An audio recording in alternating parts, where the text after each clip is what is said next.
Welcome to the whole 9 yards.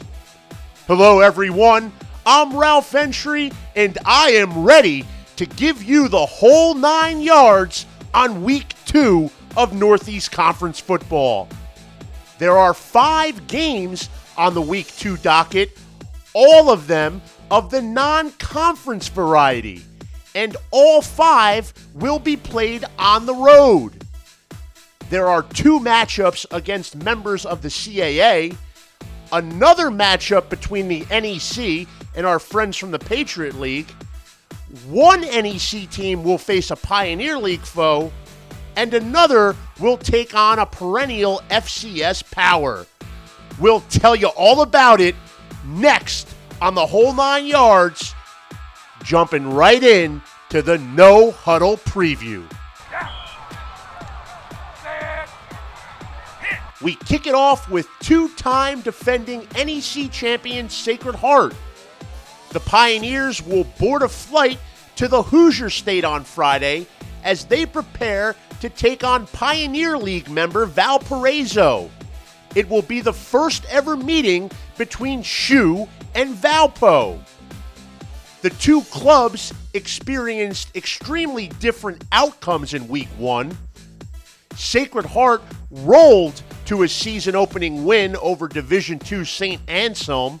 All-NEC quarterback R.J. Noel threw 2 touchdown passes and ran for another 2 scores. His day was made a lot easier by the pass-catching abilities of Pioneers' 5th-year senior Tyler Doobie. Doobie was sensational against St. Anselm, recording his 8th career 100-yard game, 8 catches, 155 yards, and a touchdown. While Sacred Heart was rolling along, Valpo found itself on the short end of a 52-10 decision at nationally ranked Eastern Kentucky. The matchup looks promising for Sacred Heart's passing attack and the Noel to Doobie connection, but Pioneers beware. Valpo is a young team with a lot of promising talent, one being defensive back Joey Diaz-Martin, who made 2 interceptions last week at EKU. Come Saturday, we'll find out if the Pioneers prevail in their first road test of the season. Moving down the docket to game number 2, we go from Indiana to Ohio, where the Robert Morris Colonials will visit Bo Pelini's Youngstown State Penguins. The Colonials, no doubt, have upset on their minds, but the more important thing is to continue the development that was made over the spring into the summer and was seen in week 1. Robert Morris, under second-year head coach John Banaszak, won just 1 game in 2014, but appeared to be a much improved club when it opened the 2015 season at Joe Walton Stadium against Dayton. Rookie quarterback Matthew Barr got his feet wet, throwing his first career touchdown to Nick Lamica, and the special teams made a number of key plays for the Colonials. In the end, it was a heartbreaking 3-point loss, but plenty for the Colonials to build on. Their week 2 test will definitely be tougher though. Not only do they go on the road, they go up against a nationally ranked program with an illustrious FCS history. Youngstown State opened its 2015 season by nearly shocking ACC member Pittsburgh. The Penguins pulled to within 8 points of the Panthers with under 5 minutes to go, but could get no closer. They'll be looking to put that loss behind them when they open their home schedule against the NEC's Robert Morris Colonials. This one will serve as a measuring stick for John Banaszak and company. Could the Blue Devils become the second NEC team in as many years to win at Stony Brook? Bryant completed that task in week 1 of the 2014 season. Both teams, Central and Stony Brook, are searching for their first win of the season. Central dropped a 2014 decision at home to Lehigh, while Stony Brook's game at FBS member Toledo was ruled a no contest. Yes, folks, Toledo led 16-7 when the game went into an extensive lightning delay.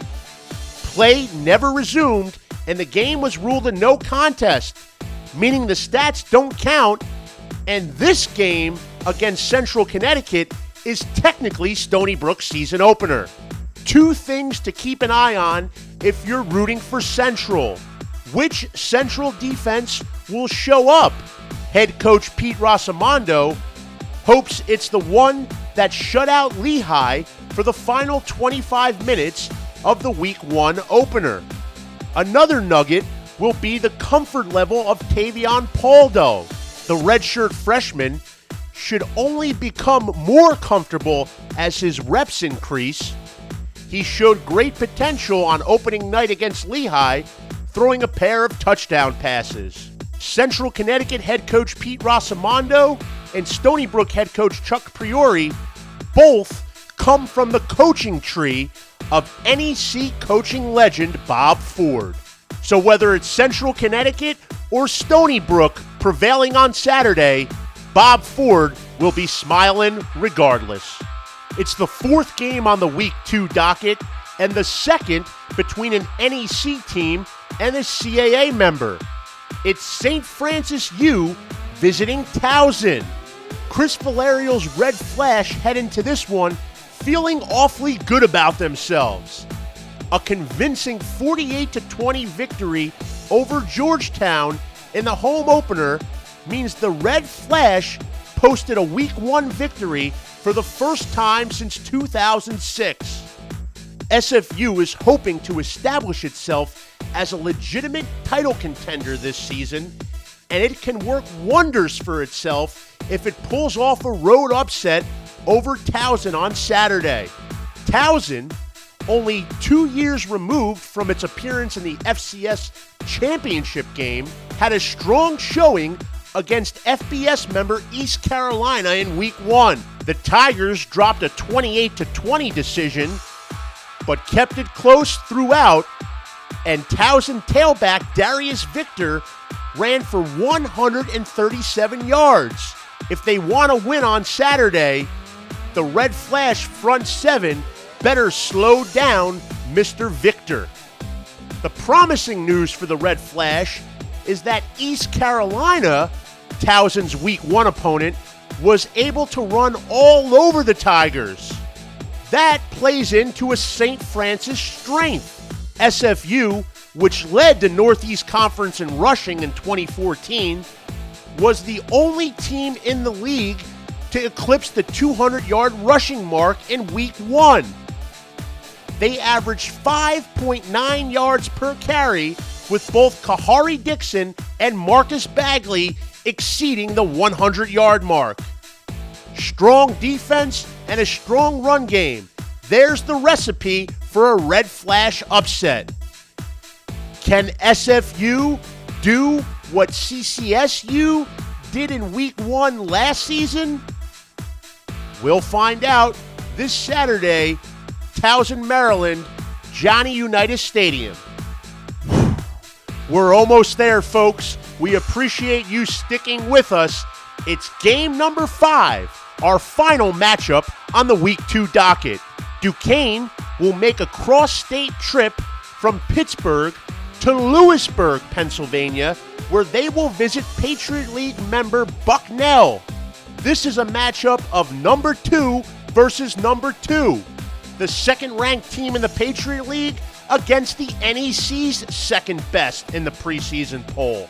From a defensive perspective, Duquesne needs to stop Bucknell quarterback R.J. Nitty. The dual threat caused problems for the Marist defense back in Week 1. The end result, a 17-0 win for the Bucknell Bison. If any team can contain Nitty, it would be a team like Duquesne, a strong linebacking core. Whether it's Christian Kuntz, Aaron Reed, Nathan Stone, the Dukes have plenty of playmakers who can defend the run and the pass. As for the Duquesne offense, it'll be interesting to see how the high-powered Duke's passing attack fares against the stingy Bucknell defense. The Bison had one of the toughest defenses in the FCS last year and opened their new season by shutting out Marist. Will Beagle and the boys unleash an aerial assault on the Bison? We'll find out Saturday night when these two teams meet for the first time since 2011. I don't know about you, but I'm still sweating from this summer heat, and I need a Twitter timeout. In this weekly segment, we highlight one top NEC football-related tweet. This week it comes from Chris Shovland, the Robert Morris play-by-play announcer. Shovland, a radio legend out in Western Pennsylvania, has seen his share of Robert Morris football over the years, so when he makes an observation, take note. Shovland, as many of us have, noticed improvement in the Colonials as they opened the season against Dayton at Joe Walton Stadium. As mentioned earlier on the program, the Colonials came up 3 points short of a season-opening win, and they were furiously attempting to rally in the final seconds. That leads us to the second part of Shovland's tweet. Come on, Chris, you should know this one already.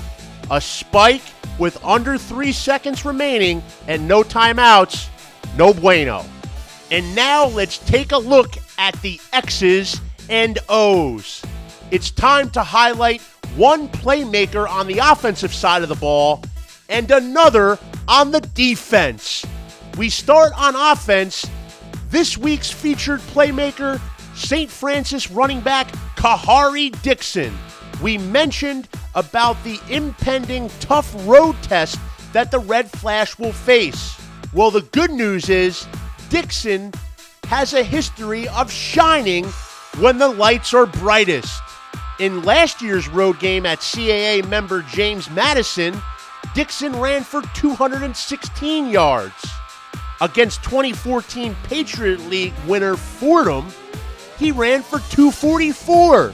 Another deuce will certainly increase the Red Flash's chances of an upset. So keep your eyes on Kahari Dixon and the Red Flash run game. On the defensive side, we take a look at junior cornerback Javon Elmore of Central Connecticut State. Track and field fans have heard this man's name before. He's one of the NEC's top 10 when it comes to 100-meter sprinters. Elmore is most known for his play on the gridiron, though. Showing a ton of promise as a sophomore, Elmore appears poised to take the next step forward as a junior. He's known to make headsy plays and cause turnovers. That is something the Blue Devils will need when they go into Stony Brook on Saturday night. So there it is for you, folks. Week 2 of the 2015 season. 5 enticing matchups await. For NEC Front Row, I'm Ralph Ventre. This was the whole 9 yards. We'll do it again next week.